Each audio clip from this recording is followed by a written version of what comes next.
So this is your next video on human health and disease, and in this video today we are going to talk about two topics, that is AIDS and cancer. So first I am starting with AIDS. So the full form of AIDS, we have already discussed little bit about AIDS in the STD section. Okay, so acquired immunodeficiency syndrome is the full form of AIDS, and AIDS is mostly considered as acquired disease. Why am I saying that it is mostly considered as an acquired disease? Because it generally happens to the people after birth. Okay, and about the mode of transmission and all, you have read about AIDS I think in class 9, 10, like sexual contact, after that using some syringes, is not it, in order to take drugs and all, or without like proper cleaning of the syringes. If people take it, okay, if the virus can come into the blood via that syringe, then it can come inside our body and cause the infection. Then in the barber shop, if he uses the same razor, that can also bring the AIDS in our body, and such this kind of, there are many things are there. Then why am I saying it is mostly acquired? It is because of these 3 or 4 points that I have just said now. So these 3 and 4 points generally happens after birth, is not it? It cannot happen, you cannot use syringe before birth, or you cannot use a razor before birth, or you cannot do sexual stuffs before birth, is not it? But if the mother is infected with the HIV virus, then that virus can cross the placenta and it can also come into the body of the fetus. Okay, so that is one case in which we can say that AIDS can be by birth also.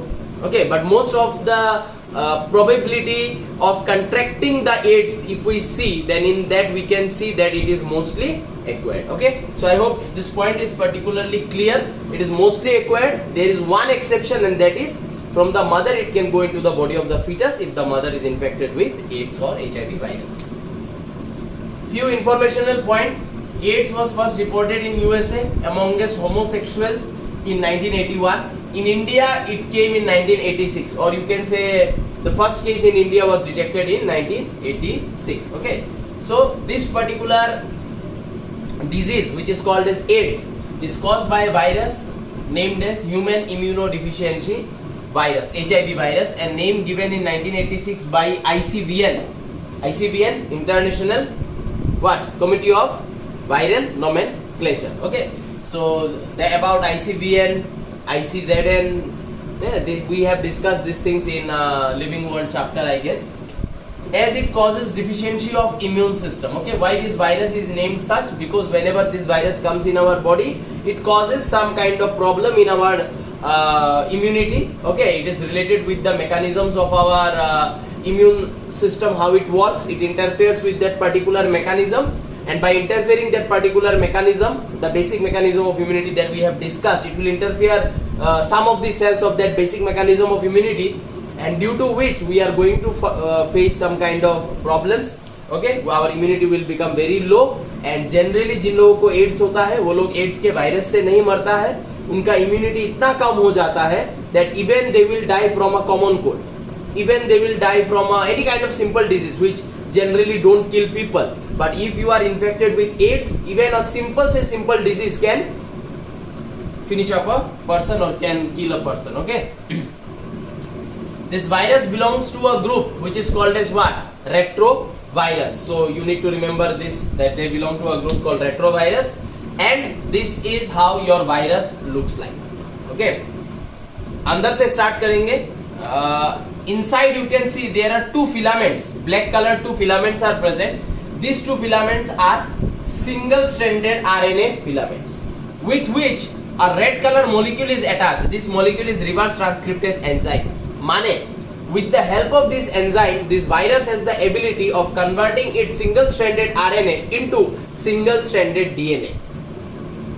Okay, with the help of reverse transcriptase enzyme, this virus has the ability of converting its single stranded RNA into DNA filaments. Okay, these two genetic filaments are covered by, you can see, two blue color covering. The first blue color covering is one protein coat which is called as P24. Another protein covering is called as P17. Hence this virus has dual protein code. Okay, even if we come to the exterior part, then we can see like overlapping or enclosing the protein code P17, we have another layer present. Okay, and what is this layer? This layer is a layer which is a lipid membrane. It is a phospholipid bilayer. Okay, it's a dual layer fused made up of phospholipid. It's a bilayer, phospholipid bilayer you can say. Okay, so it has a lipid membrane present, and you can see from the lipid membrane there comes out some kind of projection. Okay, this pedicel, okay, this pedicel or the you can say the stalk, danda, lathi, okay, this pedicel is called as glycoprotein pedicel, has a code of GP41, and at the end of, or you can say at the apical end of this particular pedicel, you can see there is present a knob-like structure which is called as glycoprotein spikes, GP120. Okay, now what all these codes are all about, like 120, 41, 17, 24, what does these numbers represent? These numbers are generally the number of experiments or number of attempts it took for the scientist in order to discover this particular portion of this virus, like the lipid membrane, the virus or this glycoprotein pedicel. This glycoprotein pedicel was discovered at 41st attempt by any scientist, and hence he named it as GP41. Like on the 41 experiment or trial, this particular thing got discovered. So these are some kind of order you can say of the discovery or order of experiment जिनका code इस तरीके से दिया रहता है.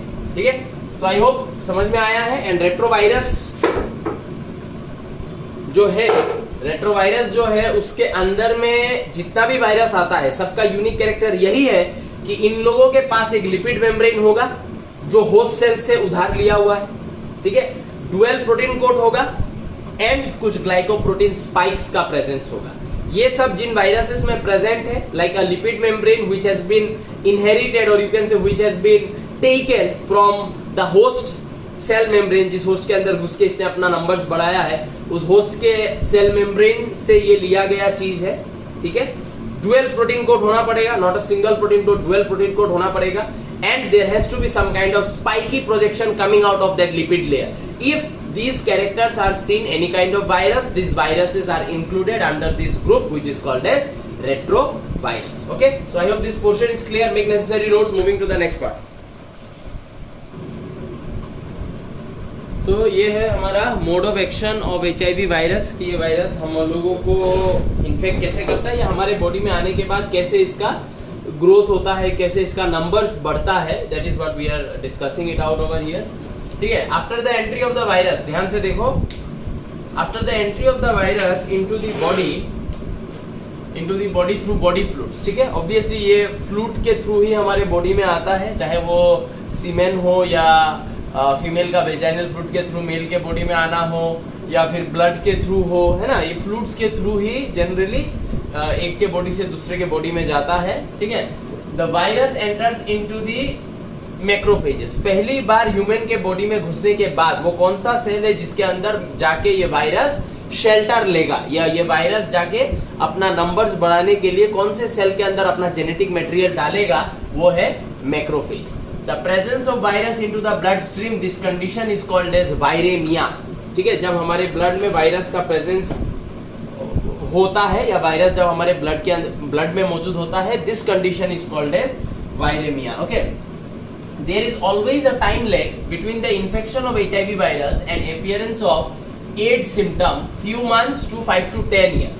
ये virus हमारे body में जब आएगा तब हमारे बॉडी में कुछ कुछ हल्का सिम्टम्स होने लगेगा, जैसे कि वेट लॉस, फीवर, ये सब कुछ होने लगेगा. लेकिन जनरली लोग ये सब पे इतना ध्यान नहीं देता है. सोच रहा है वेट लॉस अगर हो रहा है, ऐसे हो रहा है, खाना खा लेंगे ठीक हो जाएगा, फीवर हो रहा है मेडिसिन खा लेंगे ठीक हो जाएगा. They don't take it seriously. ठीक है ना. तो when they don't take it seriously the initial symptoms, तो कुछ साल बाद या कुछ महीने बाद मेन एक्चुअल एड्स का सिम्टम निकल के आना शुरू हो जाएगा. ठीक है, वो कैसे होगा वो मैं बात करूंगा, लेकिन जनरली ये है कि बॉडी में आने से मेन एड्स का सिम्टम आने तक कुछ टाइम है, और ड्यूरिंग दैट टाइम बॉडी में कुछ कुछ हल्का फुल्का सिम्टम्स दिखाई दे देता है, और उन चीज़ों को अगर लोग सीरियसली अगर कंसीडर करने लगे तो उसको बहुत जल्दी ही ट्रीटमेंट करके मतलब ज़्यादा इन्फेक्ट करने से रोका जा सकता है। एड्स का अभी भी कोई प्रॉपर इलाज हमारे पास है नहीं, लेकिन हम लोग इस वायरस को रोक के रख सकते हैं, बॉडी में ज़्यादा फैलने से रोक सकते हैं। वो हम लोग जल्दी स्टार्ट करने से भी हमारा लाइफ स्पान थोड़ा बढ़ जाएगा, ठीक है ना। जितना दिन तक बचना था उससे तो कुछ दिन ज़्यादा बचेंगे। अच्छा, इनसाइड द मैक्रोफेज, ठीक है, the virus forms what, single stranded DNA. कैसे? वो जो रिवर्स ट्रांसक्रिप्टेज था उसका मदद से एसएसआरएनए को एसएसडीएनए बना लिया and incorporates it with the host cells DNA. मैंने बहुत बार तुम लोग को बोला है, वायरस जब किसी भी होस्ट सेल के कांटेक्ट में आएगा वो अपना जेनेटिक मटेरियल उसके अंदर डाल देगा। तो अभी हम लोगों ने वायरस बनाया था, वो वायरस ने क्या किया, अपना जो जेनेटिक मटेरियल है उसको मैक्रोफेज के अंदर डाल दिया। बाकी protein code P17, P24, lipid membrane, ये सब बाहर रह गया, है ना। और जेनेटिक मटेरियल को अंदर डाल दिया। जेनेटिक मटेरियल क्या था? Single stranded RNA with reverse transcriptase. Reverse transcriptase से मदद से single stranded RNA has converted itself and it became what, single stranded DNA. After becoming single stranded DNA inside the macrophage, it incorporated with the host cells DNA. Macrophage का जो DNA है उसके साथ जाके अपने आप को मिला लिया। Direct the cell to produce viral particles. फिर सेल को बोला कि रेप्लिकेशन करो, मेरा नंबर्स बढ़ाओ, प्रोटीन सिंथेसिस करो, मेरा प्रोटीन कोड मुझे बना के दो। Thus, macrophage is called as HIV factory. And ये वो पीरियड है जब वायरस हमारे बॉडी में घुस के वो क्या कर रहा है, वायरस हमारे बॉडी में घुस के बस अपना नंबर्स बढ़ा रहा है। अभी तक एक्चुअल क्लिनिकल अटैक अभी तक नहीं हुआ है। तो ये सब जब वायरस कर रहा होगा, मैक्रोफेज के अंदर घुस के अपना नंबर्स इनिशियली बढ़ा रहा होगा, तब हम लोगों को नॉर्मल सिम्टम्स हमारे बॉडी में आएगा। एड्स वाला सिम्टम अभी तक दिखाई नहीं देगा। Normal symptom, fever, weight loss, है ना, भूख नहीं लगना, ये सब होते रहेगा, ठीक है। अच्छा, आफ्टर प्रोड्यूसिंग सब्सिक्वेंट नंबर्स, जब रिलेटिवली अपना बहुत सारा नंबर्स को बढ़ा लिया, the virus starts invading a new host cell. फिर वायरस सोचता है कि नहीं, मैक्रोफेज के अंदर और मजा नहीं आ रहा है, we need to move to somewhere else, we will have to increase up our production rate, है ना। हम लोग को अपना प्रोडक्शन रेट को बढ़ाना है, ठीक है। तो अभी और मैक्रोफेज के अंदर से काम नहीं चल रहा है, सिर्फ मैक्रोफेज को पकड़ के काम नहीं चल रहा है, हम लोग को एक और सेल ढूंढना पड़ेगा, ठीक है। और वो सेल कौन है? वो सेल है helper T cell. It enters inside via CD4 receptor. ये अगर हेल्पर टी सेल है, इस हेल्पर टी सेल के सरफेस में कुछ रिसेप्टर है, इन रिसेप्टर्स का नाम क्या है? CD4 रिसेप्टर है इसका नाम, ठीक है। ये रिसेप्टर एक ग्लाइकोप्रोटीन रिसेप्टर होता है। And if you remember, HIV का जो वायरस है उसका भी तो ग्लाइकोप्रोटीन स्पाइक से, तो glycoprotein spike GP120 and CD4 receptor दोनों ग्लाइकोप्रोटीन है। GP120 CD4 के साथ फ्यूज हो जाता है और उस फ्यूजन के वजह से इस गेट के थ्रू, इस ग्लाइकोप्रोटीन रिसेप्टर के थ्रू वायरस अपना genetic material helper T cell के अंदर डाल देता है, ठीक है ना। During this period the infected person suffers from fever, diarrhoea and weight loss. देखो, अभी भी वो क्लिनिकल अटैक अभी भी नहीं हुआ है। अभी भी जब ये हेल्पर टी सेल के अंदर भी घुसेगा और घुस के हेल्पर टी सेल के अंदर भी सेम अपना आरएनए को डीएनए बनाएगा, डीएनए बना के हेल्पर टी सेल का डीएनए के साथ मिला देगा। फिर हेल्पर टी सेल के डीएनए को बोलेगा मेरा सेवरल कॉपीज बना के दो, है ना। तो मेरा सेवरल कॉपीज बना के दो, उसके बाद प्रोटीन सिंथेसिस करके प्रोटीन कोड बना के दो, फिर बाहर आएगा। तो जनरली मैंने पहले भी बोला हूँ, वायरस जो है वो हमारे बॉडी में जब आता है उसका एक ही चाहत होता है कि मुझे अपना नंबर्स बढ़ाना है, मुझे अपना प्रोजेनी फैलाना है, बढ़ाना है, ठीक है। लेकिन वो करने के चक्कर में वो जिस सेल को वो चूज करता है, वो सेल बोले हमारा बहुत ही एक इंपॉर्टेंट सेल है, ठीक है ना। तो वो सेल को जब वो मार के बाहर आएगा तो हमारा वो सेल का काउंट कमते जाएगा, और जब वो सेल का काउंट कमेगा, वो बोले हमारा कोई एक वाइटल ऑर्गन का सेल का काउंट कम रहा है, तो हम लोग को क्या होगा? We are going to suffer, we are going to have some kind of problems. And why do we suffer in case of AIDS? क्यों इम्यूनिटी कम हो जाता है in case of AIDS?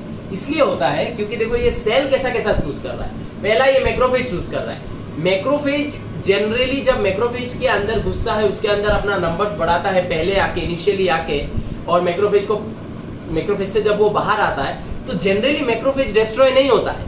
क्यों नहीं होता है? बिकॉज मैक्रोफेज कैसा सेल है? एक एमीबॉइड टाइप का सेल है कि नहीं? समझ में आएगी नहीं? इसलिए मैक्रोफेज के अंदर जब ये अपना नंबर्स बढ़ा रहा होता है तब हम लोग को जनरली कोई प्रॉब्लम नहीं होता है। मैक्रोफेज के अंदर बढ़ा रहे हो, बढ़ा। प्रॉब्लम कब क्रिएट होता है? जब ये आके हेल्पर टी सेल के अंदर घुसने लगता है, because helper T cell is not something which is going to act like a amoeba. Okay, helper T cell has a rigid cell membrane, helper T cell has a rigid cell receptors, ठीक है ना। तो helper T cell के अंदर जब घुसेगा और helper T cell से जब वो बाहर आएगा तब प्रॉब्लम है, क्योंकि जब वो बाहर आएगा तब वो हेल्पर टी सेल को डिस्ट्रॉय करके बाहर आएगा। लेकिन जब वो मैक्रोफेज से बाहर आएगा तब मैक्रोफेज को कोई इश्यू ही नहीं होगा, क्योंकि मैक्रोफेज एक एमीबा जैसा बिहेव करने वाला सेल है, मोनोसाइट, वो एक एमीबा जैसा बिहेव करने वाला सेल है। उसके अंदर से जब बाहर निकल के आएगा वो क्या होगा, कुछ भी नहीं होगा। एमीबा के अंदर से अगर कुछ निकल के आ रहा है तो एमीबा को कुछ होगा, कुछ भी नहीं होगा, ठीक है, बिकॉज उसमें स्यूडोपोडियल अरेंजमेंट्स है ना, उसके थ्रू वो छोड़ सकता है, ले सकता है, लाइक दैट। लेकिन इसमें वो नहीं है, इसमें एक प्रॉपर सेल मेम्ब्रेन है, तो इसके अंदर से जब वायरस निकल के आएगा तो सेल डिस्ट्रॉय होगा, है ना। एंड हेल्पर टी सेल हमारे इम्यूनिटी के मैकेनिज्म में कितना इंपॉर्टेंट रोल प्ले करता है। विदाउट हेल्पर टी सेल हम लोग एंटीबॉडी का प्रिपरेशन कर ही नहीं सकते हैं, एंड बिना एंटीबॉडी के we cannot finish any kind of bacteria और virus from our body, because opsonisation नहीं होगा, एनके केटी कॉम्प्लीमेंट सिस्टम उनका हेल्प नहीं मिलेगा। तो how you will fight with some kind of pathogen, with some kind of antigen, with some kind of foreign intruders? How our body is going to fight? That is not possible. Without antibody our body cannot fight. तो immune system lower हो जाएगा। अकेला macrophage कितना मार सकता है, macrophage का numbers भी कम है, एक्शन भी स्लो है, अकेला वो कितना मारेगा। एंटीबॉडी का तो हेल्प लेना ही पड़ेगा, नहीं तो the action will not occur in a fast manner, ठीक है ना। तो हेल्पर टी सेल इतना इंपॉर्टेंट सेल है, लेकिन उसको भी जब इन्फेक्ट करने लगता है एंड हेल्पर टी सेल का नंबर जब बॉडी में कमने लगता है, जैसे कि नॉर्मल हेल्पर टी सेल का जो काउंट है, नॉर्मल काउंट, मैं हेल्पर टी सेल का काउंट यहाँ पे लिख रहा हूँ, normal count of helper T cell जो है वो है 500 से लेके 1600 पर mm³ of blood. This is the normal count of helper T cell. लेकिन जब ये वायरस हेल्पर टी सेल के अंदर घुस के अपना प्रोसेस चला के जब हेल्पर टी सेल से बाहर आता है तो हेल्पर टी सेल्स को डिस्ट्रॉय करता है। तो जब हेल्पर टी सेल का काउंट, ठीक है, जब हेल्पर टी सेल का count falls below 200 cells per mm³ of blood, that is the time when the problem arises. समझ में आया? That is the time when actual clinical attack of this virus is considered to be happening in the body. Normal count ये macrophage से निकल के आगे जब ये क्या करेगा, हेल्पर टी सेल को डिस्ट्रॉय करना शुरू करेगा, ये हेल्पर टी सेल के अंदर अपना प्रोसेस चलाएगा, फिर तो सेल को फोड़ के बाहर आएगा। तो जब सेल को फोड़ के बाहर आएगा सेल का नंबर्स कमेगा, और अगर सेल का नंबर, ये है नॉर्मल काउंट, अगर सेल का नंबर 200 से बिलो हो जाए, 200 या 200 से बिलो हो जाए, that is the time when it is considered कि इम्यून सिस्टम एकदम वीक हो गया है एंड नॉर्मल कोई बैक्टीरियल इन्फेक्शन से ही एक इंसान मर जाएगा, नॉर्मल कोई फंगल इन्फेक्शन से ही एक इंसान मर जाएगा, ठीक है ना, क्योंकि वो एंटीबॉडी नहीं बना पाएगा बिकॉज उसमें हेल्पर टी सेल का काउंट बहुत कम एंड ग्रेजुअली और कम होते जाएगा। समझ में आया ना? तो जब ये वायरस बॉडी में आएगा, आपके मैक्रोफेज के अंदर घुसेगा, उसके बाद निकल के हेल्पर टी सेल के अंदर घुसेगा, तब तक हमारे बॉडी में नॉर्मल सिम्टम्स चलते रहेगा। हेल्पर टी सेल को जब इन्फेक्ट करना शुरू करेगा और जब तक हेल्पर टी सेल का नंबर 200 या 200 के नीचे तक नहीं पहुंचता है, तब तक हम लोगों में सिर्फ नॉर्मल सिम्टम्स दिखाई देगा, वेट लॉस, फीवर, डायरिया, ये सब दिखाई देगा। लेकिन जब 200 के नीचे आएगा तब अपॉर्चुनिस्टिक इन्फेक्शंस बढ़ने लगेगा, नॉर्मल बैक्टीरिया, नॉर्मल वायरस, ये सब के इन्फेक्शन से लोग मर जाता है, ठीक है, बिकॉज उसका इम्यून सिस्टम बहुत वीक हो गया है, एंटीबॉडी नहीं बन पाएगा, हेल्पर टी सेल का नंबर्स बहुत कम हो गया है और कम होते जा रहा है। तो आई होप ये वाला पोर्शन समझ में आया होगा, ठीक है। तो यहाँ पे देखो जो लास्ट में बोला था, due to the decrease in the number of helper T cell 200 या बिलो 200 पर cubic mm of blood, the person start suffering from opportunistic infection. Opportunistic infection का मतलब there are many bacteria, viruses जो हमारे एकदम आसपास रह रहा है, इधर भी रह रहा है, हर जगह रह रहा है, मोबाइल में भी रह रहा है, ठीक है ना। इनको बस चांस चाहिए हमारे बॉडी के अंदर किसी भी तरीके से घुसने का और हमारे में कोई भी इन्फेक्शन कॉज करने का। दे जस्ट नीड अ मतलब slight chance to come inside our body and to do infection. इसलिए बार बार हाथ धोना, हाइजीन मेंटेन करना, हर चीज को साफ करके रखना क्यों बोला जाता है? इसलिए बोला जाता है सो दैट ये वायरस बैक्टीरिया हमारे आसपास से थोड़ा हट जाए, ठीक है। कंटामिनेटेड फूड, वाटर नहीं खाए, क्योंकि वो लोग उसमें प्रेजेंट है, वो खाएंगे हमारे बॉडी के अंदर, वो सब आ जाएगा, है ना। तो इसलिए these are called as opportunistic infection of the person start suffering from opportunistic infection of bacteria, specially mycobacterium, viruses, ठीक है, स्पेशली माइक्रोबैक्टीरियम को ब्रैकेट के अंदर, viruses, fungi, even some parasite like toxoplasma, है ना। कंटामिनेटेड फूड वाटर से ये toxoplasma आता है, the patient becomes so immunodeficient that he she is unable to protect themselves against this infection. कैसे प्रोटेक्ट करेगा? एंटीबॉडी नहीं बना पा रहा है क्योंकि हेल्पर टी सेल है नहीं, नंबर्स बहुत कम हो गया हेल्पर टी सेल का, ठीक है ना। अच्छा, यहाँ तक जब लिखना तुम लोग खत्म करोगे यहाँ तक, उसके बाद एक फोटो में भेजूंगा, ठीक है ना। वो फोटो इसके नीचे तुम लोग को ड्रॉ करना है, और इसमें वही है जो वायरस अपना जेनेटिक मटेरियल होस्ट सेल के अंदर डालने के बाद वो कैसे जाके मिल जाता है होस्ट सेल के साथ, वो डायग्राम है, वो इसके नीचे तुम लोग ड्रॉ करोगे, वो मैं तुम लोगों को अटैचमेंट में भेजूंगा, ठीक है। एंड देन दो चीज का अटैचमेंट और भेजूंगा, एक है प्रिवेंशन, कैसे एड्स से बचा जाए, ये सब 9-10 में भी तुम लोगों ने पढ़ा है, how to prevent yourself from AIDS, या फिर व्हाट आर द एजेंट्स, क्या क्या सोर्सेस है जिसके थ्रू एड्स हो सकता है, वो जो पहले मैंने बोला, बार ने अगर उस तरह अगर बिना स्टेराइल के यूज कर लिया तो अगर तुम्हारा कट गया तो तुम्हारे बॉडी में भी हो जाएगा, ब्लड ट्रांसफ्यूजन, ठीक है ना, अनप्रोटेक्टेड सेक्स मदर से फिटस, ये सब का एक पोर्शन है, वो पूरा रट्टा मारने का पोर्शन है, एकदम इजी है, वो तुम लोग खुद से भी कर सकते हो, तो उसका भी अटैचमेंट में भेज दूंगा, तुम लोग को लिखना है तो इसके बाद जो डायग्राम बनाओगे उसके बाद लिख लेना, ठीक है।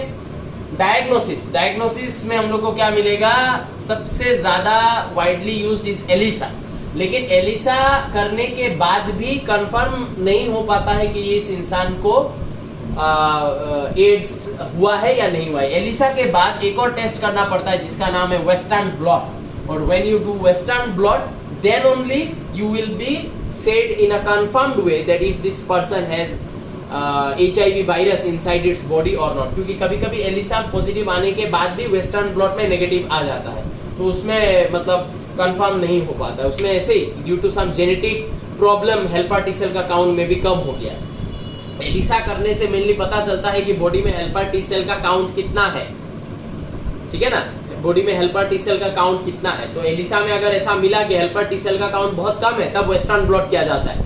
वेस्टर्न ब्लॉट में क्या देखा जाता है कि नंबर ऑफ CD4 रिसेप्टर कितना एक्टिव है, कितना हेल्दी है इन हेल्पर टी सेल्स।